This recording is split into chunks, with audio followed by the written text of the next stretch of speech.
Maddie. Maddie and Evan are both in secondary school. Because we've got children in secondary school, both they and us as parents are being asked to do regular rapid testing to make sure that we all get 2 negative COVID tests a week and keep everyone around us completely safe. Hi, my name is Jess and I'm a mum of 3. Because the children are in nursery and primary school age, they're not actually required to do any testing. So it's just me and my husband Trevor who are doing the rapid testing, and we've introduced it to our routine in the mornings. Although none of us have had symptoms, it's been something that's been really reassuring to know so we could do our part to keep everyone safe.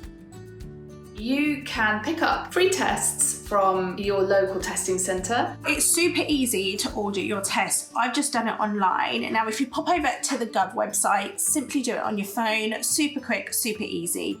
Evan's just done his test. It's not that bad, is it, Evan? Now, don't worry if you don't know what to do. It took us a minute to just read through the instructions. You get this really brilliant step-by-step guide which tells you exactly what to do. So I keep our box of tests here by the coffee machine because it is the first place I go in the morning. It takes about 30 minutes to get a result. So once we've finished eating, the result's there. So our tests will wait here and we'll leave them for the half an hour that they need and they get on with breakfast.